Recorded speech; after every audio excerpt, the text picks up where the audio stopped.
Hello, cruel world. My name's Dr. Sohom. I'm a consultant forensic psychiatrist. I'm talking to my man, the multi-platinum superstar YouTuber Charlie Veitch.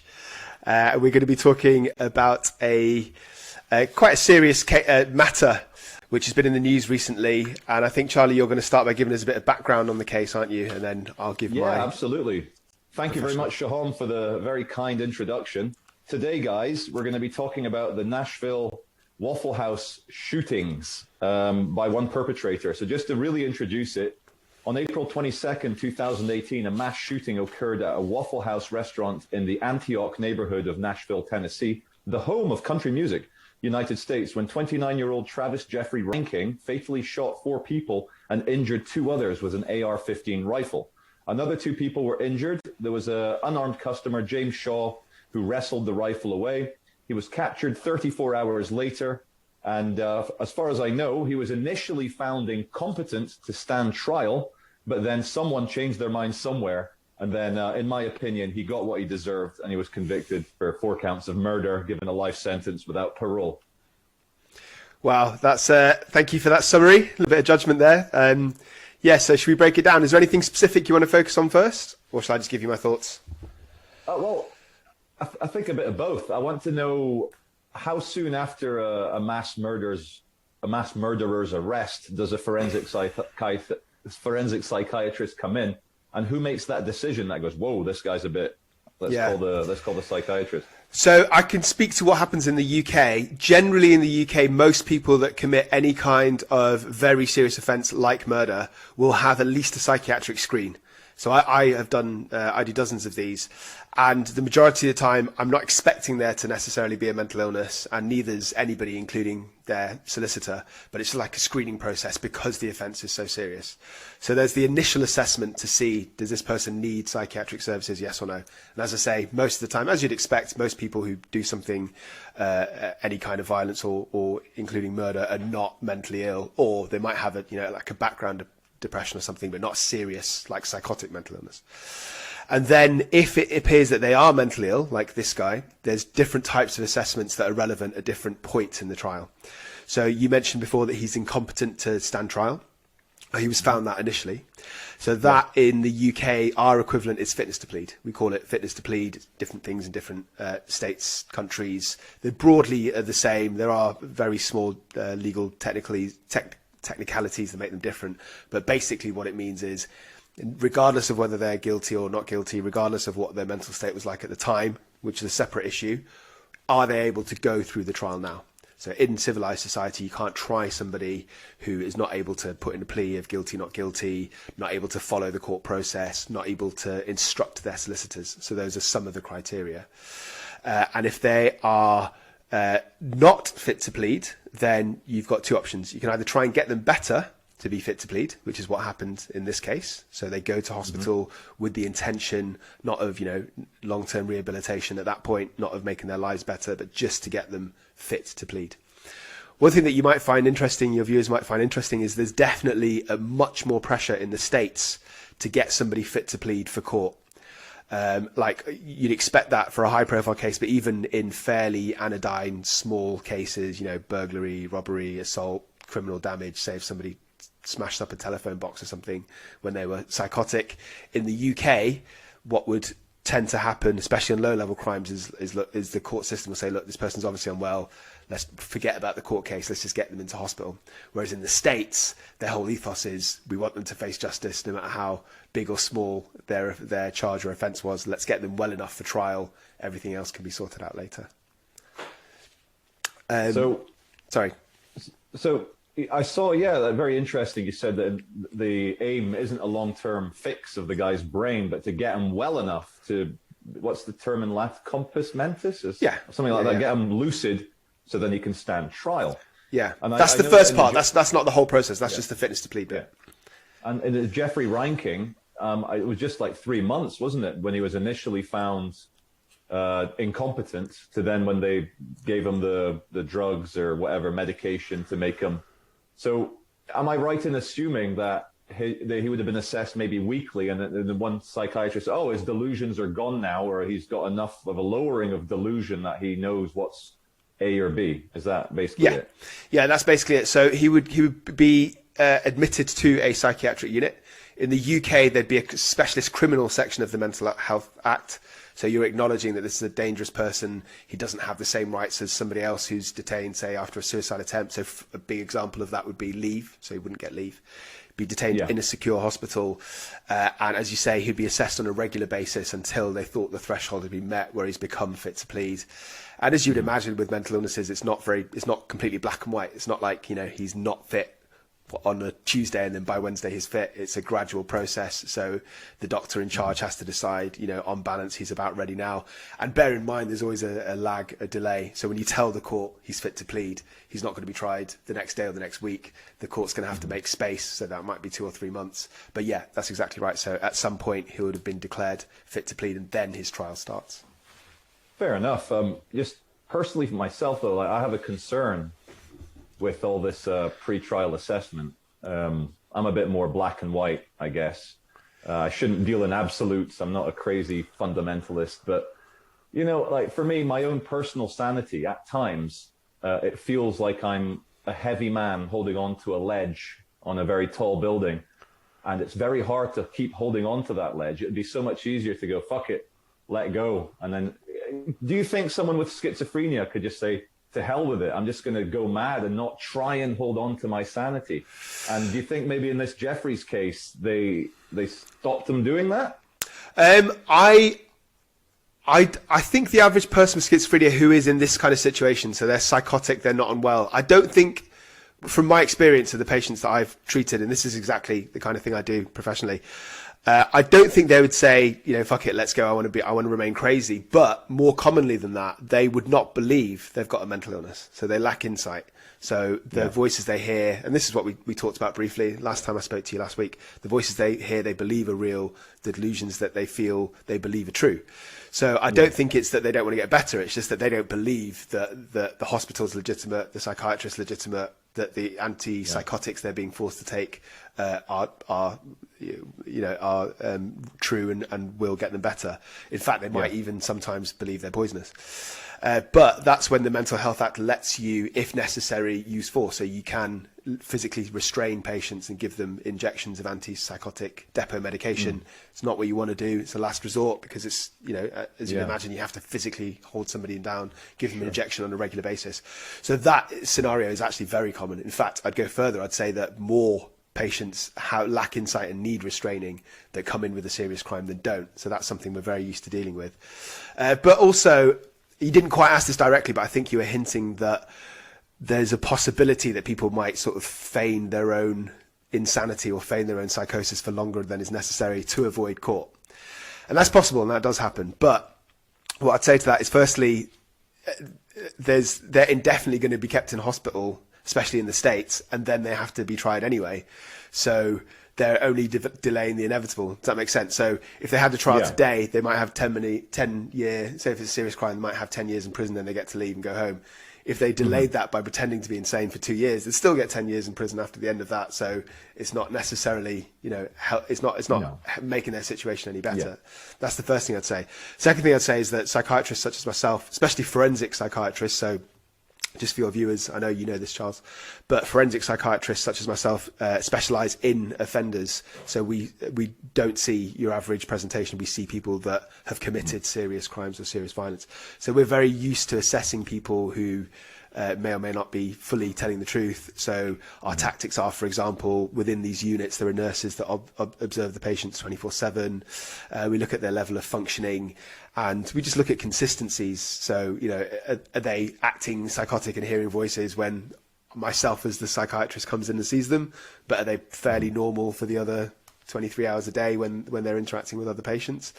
So I guess what I'm saying is it's not impossible, but it's very hard to keep that ruse up for weeks or months on end to pretend you're psychotic, because you're literally being observed almost all the time. No, of course. And do you have any, because I don't know, this is probably quite a very rare thing to ask, but what percentage of schizophrenics or delusional people never commit a murder or an atrocity?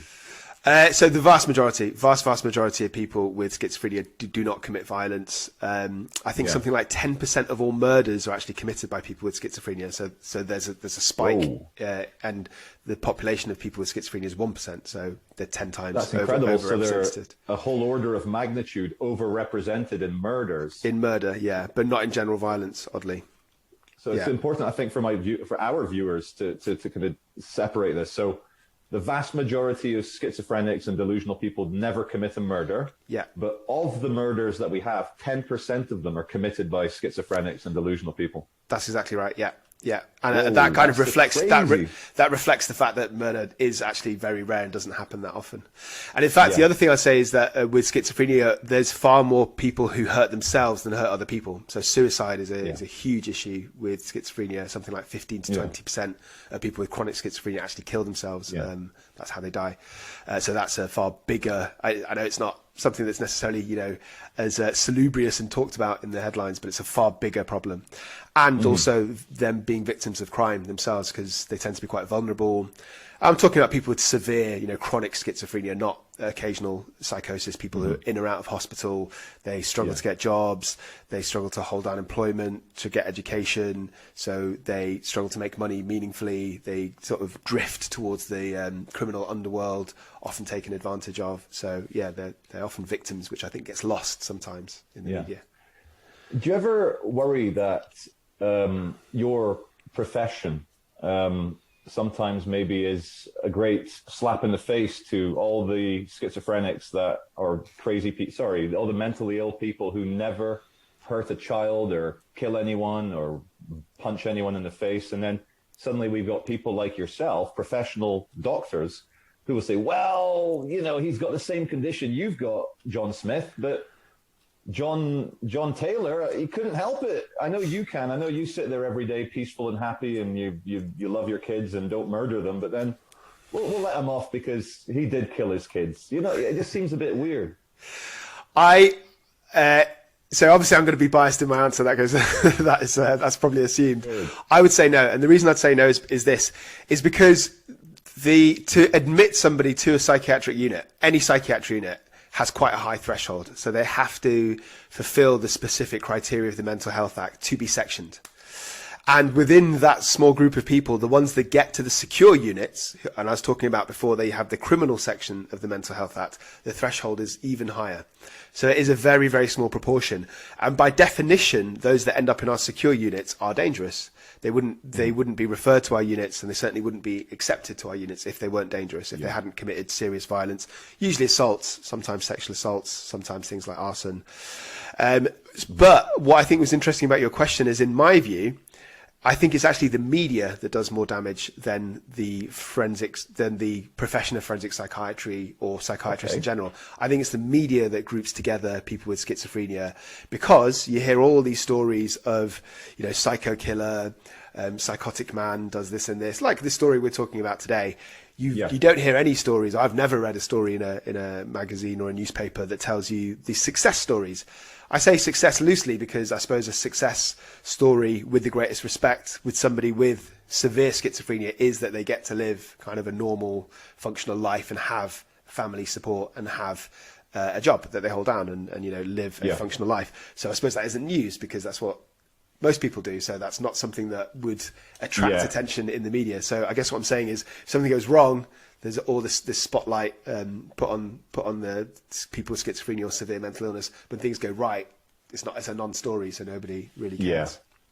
No, absolutely. Thank you, Sohom. So returning back to Jeffrey Reinking, just in case the viewers are not too familiar, I spent this morning researching and watching as much as I could about the case. And what shocked me the most, I think quite normally, was the CCTV footage of him sat outside in his Chevy pickup.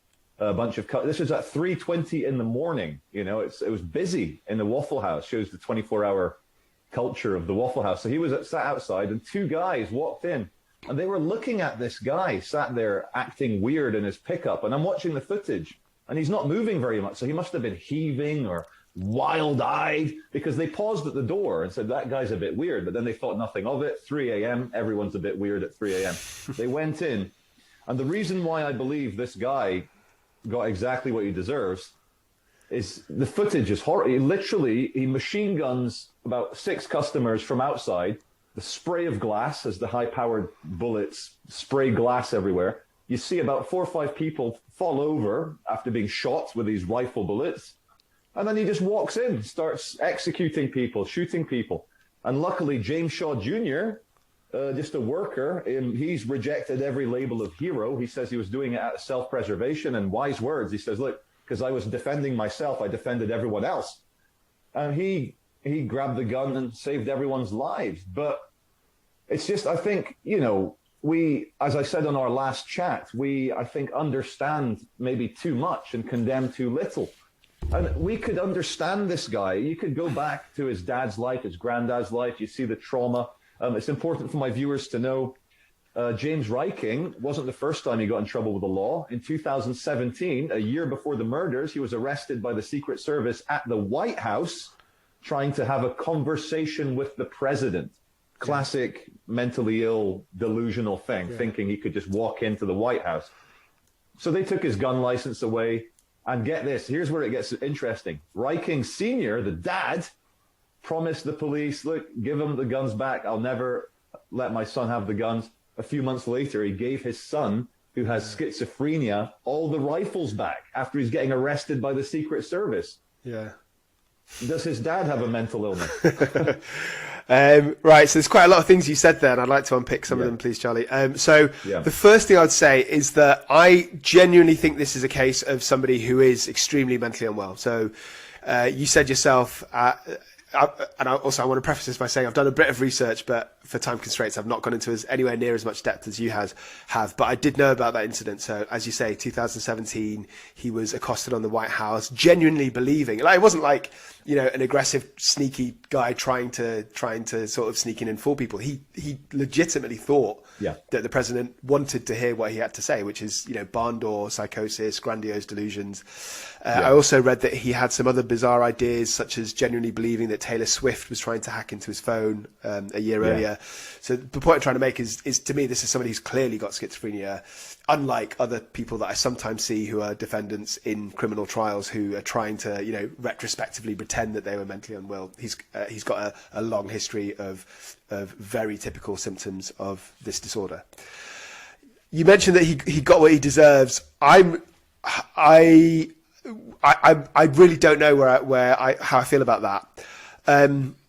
I mean, he was clearly psychotic. He went to a psychiatric hospital for several months and then was deemed fit to plead. So obviously he was mentally unwell around that period in time.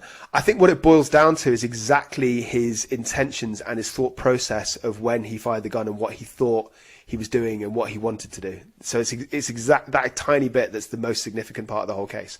And I've got to be honest, I don't know what that was. So within the research I've done, I've heard about the findings, but there was no details in what I've read about exactly the reason that he wasn't found for the insanity plea. So, sorry, he disappeared for a sec. But what I would say... Let me just put it on... I'm getting... Sorry, Sohom, to jump in. Right. I just put my phone on silent so that the notifications don't cover my screen. Thank you. Sorry, please carry on. No worries. So let me break that down into two scenarios. If he did have schizophrenia, but he saw those two people that came in and he was just in a bad mood and he's a bad man who has bad thoughts and just like, fuck these people. I don't like the way they look to them. I'm going to kill them because I'm so important that nobody gets to look at me like that. Without them being related to any delusions and without any hallucinations, and then he went and did what he did, then rightly so, he should have got, then he doesn't deserve the insanity plea, in my view. If in another set of circumstances, if he genuinely was driven by psychotic symptoms, so say, for example, this is hypothetical, I'm not saying this happened with Travis Reinking, but hypothetically speaking, say that he believed those people were intended to kill everybody those people like were the devil in disguise and everybody else in the cafe was, and he'd been sent on a mission to God and he was going to save the world, and that what he was doing was right, which brings me back to the insanity plea which we talked about last time. Did the person know what they were doing? And if they did they know if it was right or wrong? In that set of circumstances, then I think that it would be fair for him to get the insanity plea. And again, we talked about this last time. That doesn't mean the trial ends and he gets to walk out and live his life. That's not what happens. He would still go to a secure unit and he would be rehabilitated for many years, potentially as long as a prison sentence, potentially even longer than a prison sentence, depending on things like side effects of medication, how effective the medication is, how he engages in his own rehabilitation, how he uses leave, his behaviour in the ward, so many different factors. So it's not, and I think that's something I really want to get across to your viewers. It's not an easy ride. It's not like there's no consequences. It's just a different type of environment. The other thing I wanted to ask you is, we talked about Andrea Yates, didn't we, in our last call? So do you feel the same way about Andrea Yates? And if so, why? And if not, why not? Yeah, I still think she's an evil demon and she'd deserve to have her head chopped off. I tried watching your two-parter and I did about 5 minutes of part one and I start to unravel psychologically. I like almost like an animal thrown on a fireplace. I go crazy, or like salt poured on a slug. I start fizzing and you're a father like me. I've got 3 young kids. I saw the ages of her children, 7, 5, 3, 2, and 9 months. And I have a 7-year-old daughter, and she's quite strong. She's a strong girl. And, let's not go there, but bathtub, 5 children in a household, 1 child by 1. 3 of those children were able to reason as to what was happening. The inversion of the caring, loving place where you feel safe turned into literally Satan, turned into evil. And what those 5 children must have thought in their last half hour, she deserves her head chopped off. There's no way. And I have I'll go very quickly on a tangent. I've got a schizophrenic friend who I meet up with on a regular basis. He is on medication. He's very open about his mild, and I consider them mild, delusions. I'll protect his anonymity, but he believes that he can control certain world events if he concentrates enough, certainly around Manchester, if he thinks this and then he sees synchronicities and he goes, yeah, that's me. A bit hippie, but safe hippie, Yeah. And then how I don't, and like, let me just, before I give you why I dream often, and I mean real dream, not daydreaming, nighttime dreams where you're REM sleeping, and I have dreams. And never, Sohom, in my 41 years of dreaming, and that is pure delusional state, you're in a dream, have I ever hurt anyone, hit anyone, stabbed anyone, drowned anyone?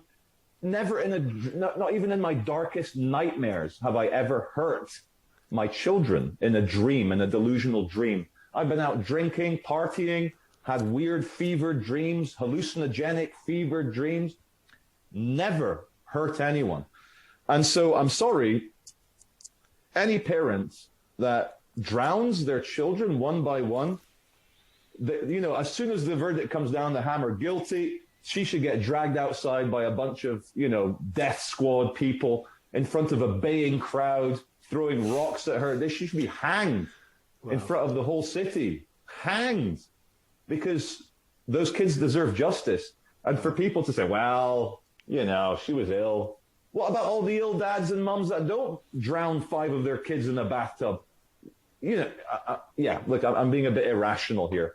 But to answer your question, no, I've actually cemented further after trying to watch your videos, my condemnation, my moral and absolute condemnation. I'm getting a bit frothy at the mouth here, too angry. Of Andrea Yates and her murderous, infanticidal, disgusting actions. Okay. First of all, don't get too excited. I don't want to have to section you. I would say with the greatest respect, well, it's an opinion, so I can't say you're wrong, but I have a different opinion to you. So yeah. I think in Travis Reinking's case, I can't make an opinion because I actually don't know enough about exactly what he was experiencing through the time. And at the time, I don't have the benefit of assessing him in person. With Andrea Yates's case, so as you've mentioned, I've made a couple of videos, I've researched it a lot more. Plus, it happened so much longer ago that a lot more information is available. And I would respectfully have a different opinion. I disagree with you. So, yeah. What she did was obviously absolutely horrific. It was absolutely horrible. You said yourself that I've got kids. I've got two kids. So the oldest of her kids, I believe, was 7 at the time, and my kids are 6 and 8. So I understand what it's like to have a 7-year-old. And what she did was absolutely horrific. There's nobody in the world would deny that. I don't think there's anybody that would argue with that point.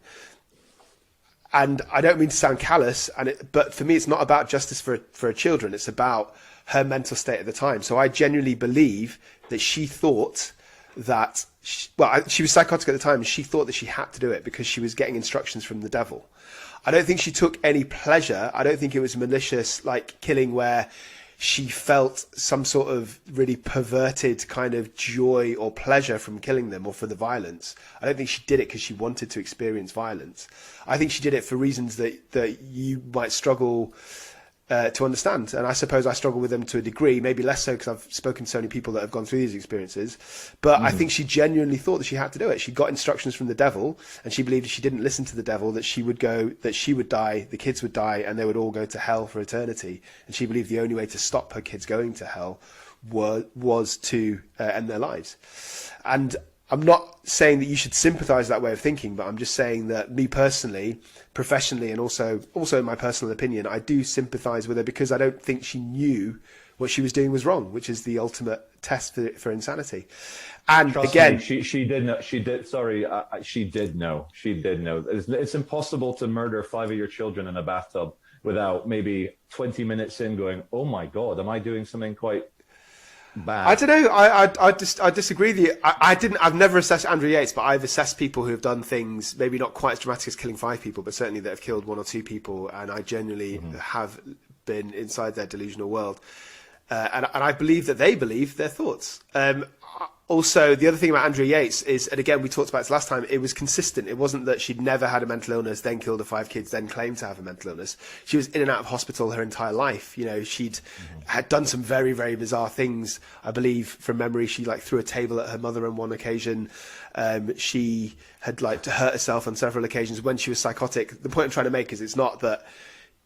I believe it's consistent. She'd been reporting these symptoms for years before she did any of this. In fact, not only was it consistent, but it was very consistent with postpartum psychosis. So it's literally after the birth of every single child, within a few months, she kept having these psychotic periods that needed for her to go to hospital. And then this occurred, I think, about 6 months after the birth of her youngest child. So it's a consistent pattern that I saw. I don't think it was somebody that did something evil and then tried to excuse it afterwards.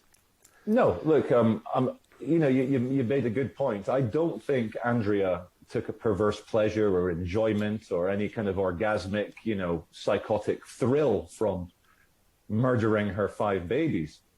But it just, I'll tell you, I like my psychology and philosophy, and a big believer in. A big reader of Carl Jung. And one of the things he said, he was a psychoanalyst around the same time as Freud, a bit more hippy-dippy than Freud. Freud had too much white powder up his nose. But Carl Jung said that which is good in us extends all the way to heaven. And that which is bad in us, those roots go all the way to hell. So, we're moving away from science into, theology here, a bit of philosophy. My theory is that, any good person, you have to work very hard every single day to stop the hell taking over. That scene in The Matrix where Neo is turning into the liquid metal and then he fights it and the liquid metal recedes on him. Yeah. You have to really take a strong effort every day to not let the nihilism, the profound hatred of being, let's just describe what evil is. Nihilism, profound hatred of being, hatred of truth, beauty, and love, and a desire to destroy all that which is beautiful, truthful, and loving. Now, Andrea Yates, in my opinion, yes, she was ill. She was mentally ill, but she didn't go the whole way. She didn't suppress her own evil enough, and that evil, which we all have inside us, she committed the crime of quintuple murder against her own babies. So, Sohom, okay, I've got a question for you, Charlie. This is, just to philosophically probe you a little bit. You talked about your friend who has these delusional ideas about being able to control world events, yeah?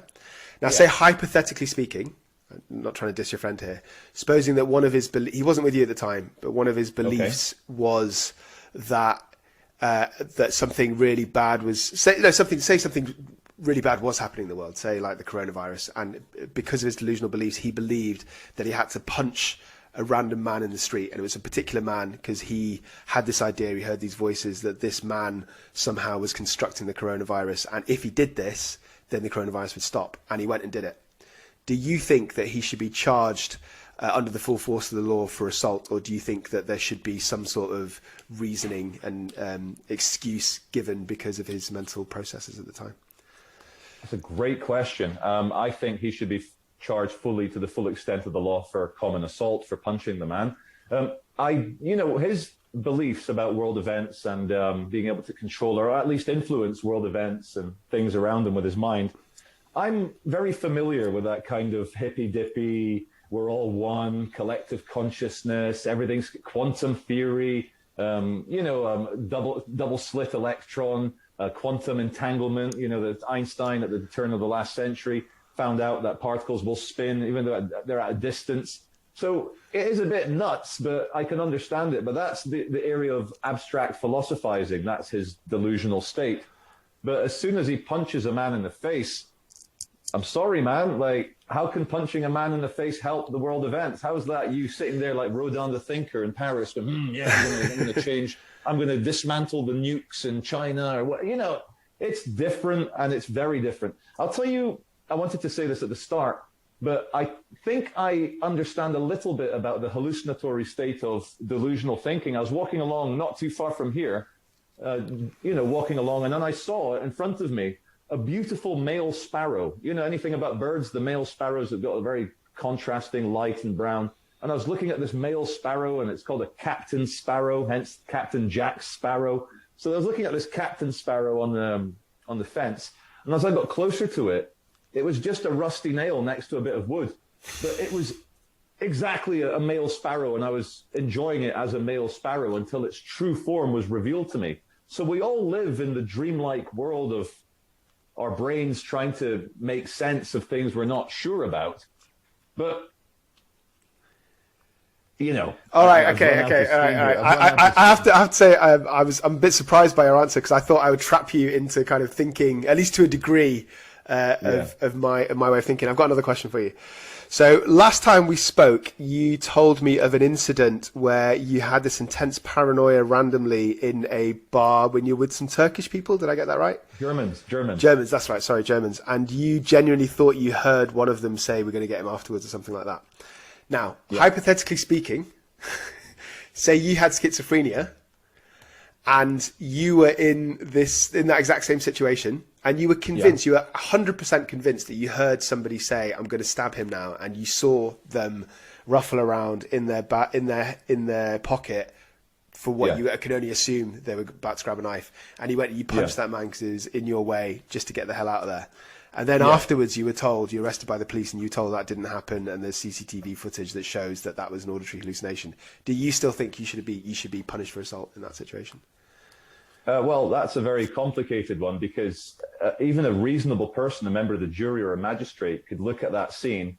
I'm in an underground basement with a bunch of men I've just met, and I reckon I'd get off. I reckon that's a very different situation than Andrea Yates or even my friend randomly punching a stranger, because a jury might say Charles Veitch believed he was in danger in the situation. It wasn't unreasonable for him to have that anxiety, and then seeing the rustling in the bag.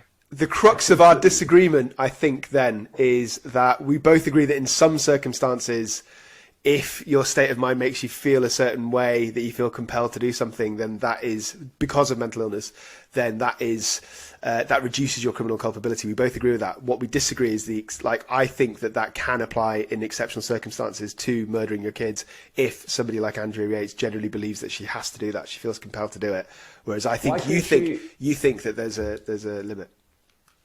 So she was that, you're saying she was that gone in the mind that she was unable to phone her ex-husband or phone the police and say, look, my kids are fucking demons. You need to come and take these little imps of Satan away from me. Well, I think she'd been saying that. I think she'd been saying that for months. She'd been telling people, but nobody obviously Really believes her because she's psychotic. So, yeah. So she's been having delusional beliefs on and off. Talked about some of them, didn't talk about some of them for months and for years. So that was my whole point.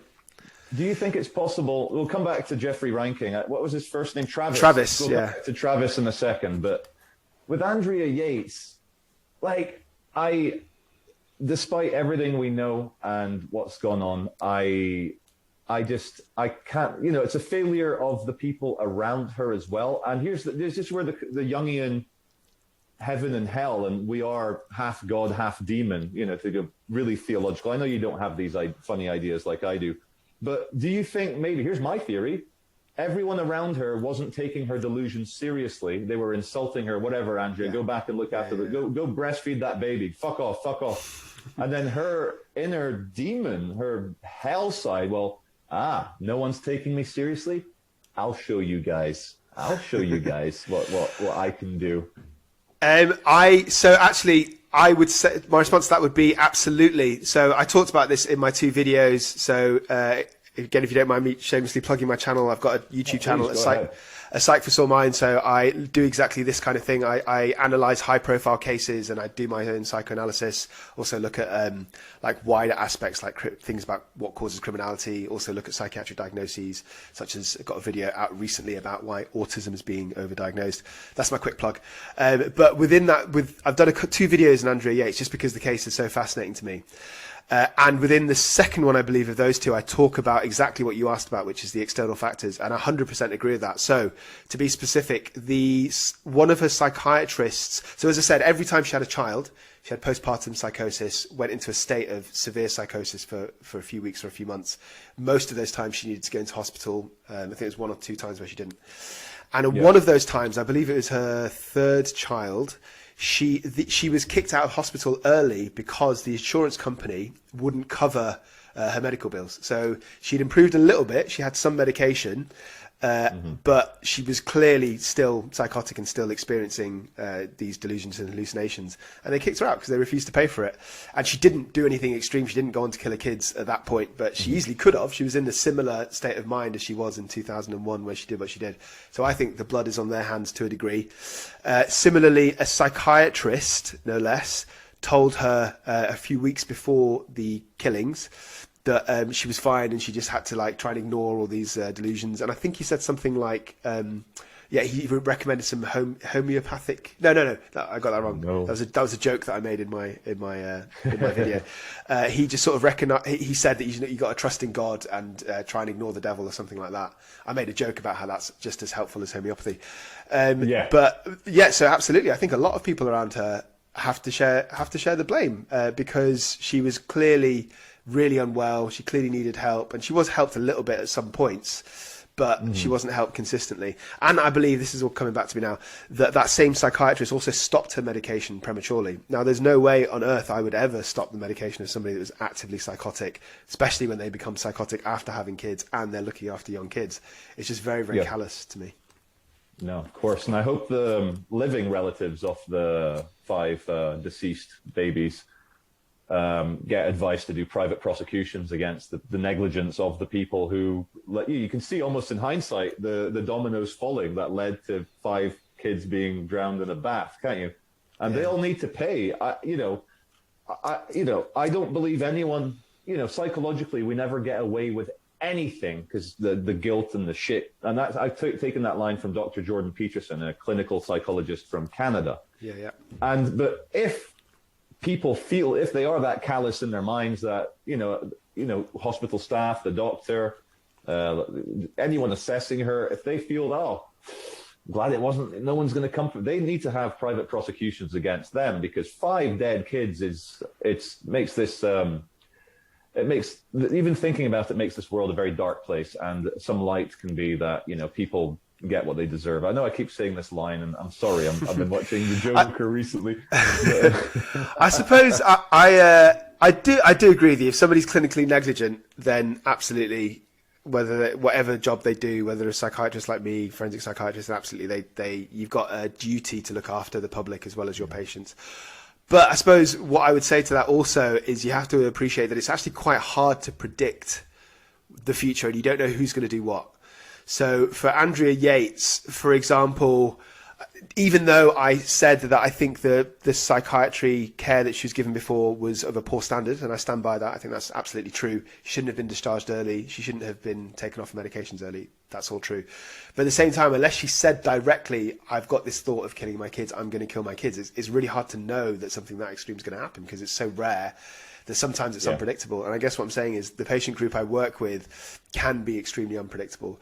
And there's a spectrum. There's some who are chronically violent, regularly antisocial, take drugs, have criminogenic peers, and are predictably violent. So coming to Travis Reinking, the country boy, 29 years old, who 4 years ago, machine guns, I think there was 16 injured, 4 dead, and that's 20 people got shot by rifle bullets.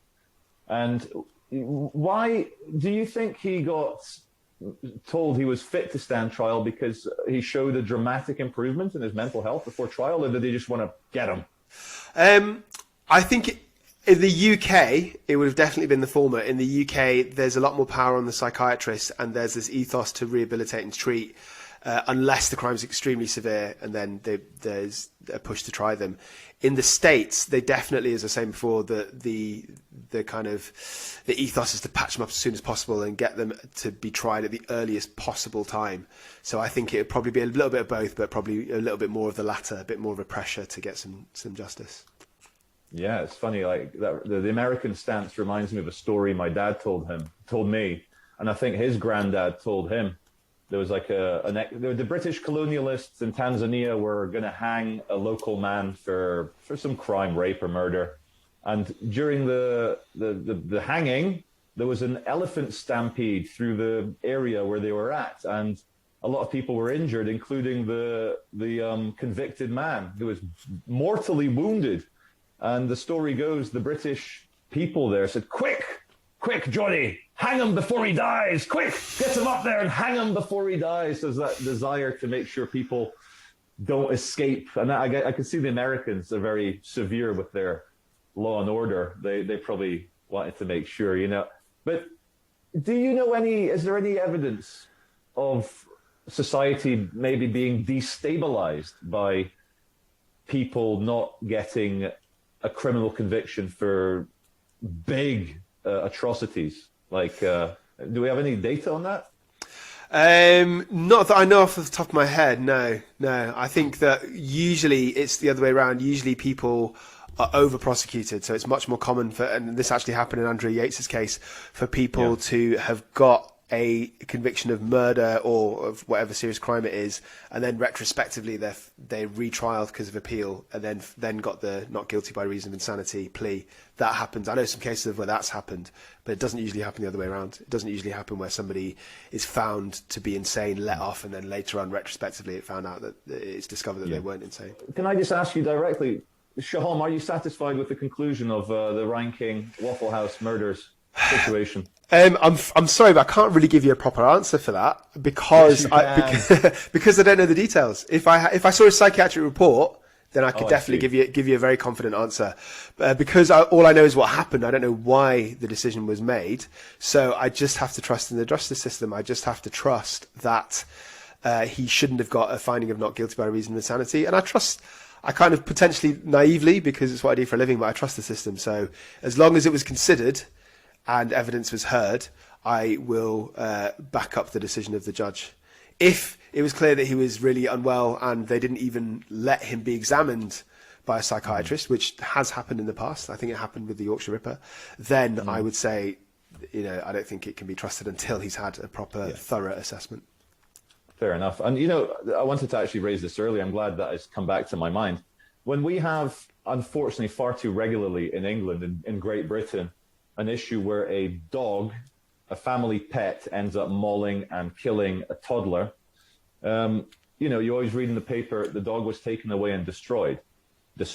Now, we all know dogs do not have moral agency.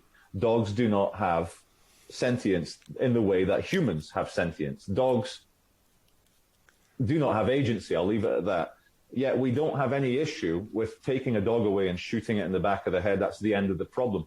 But when we have human beings who are also mammals, and when we say they don't have agency, because for reasons of psychological, psychiatric insanity, they don't have moral agency. They couldn't decide what was right and wrong.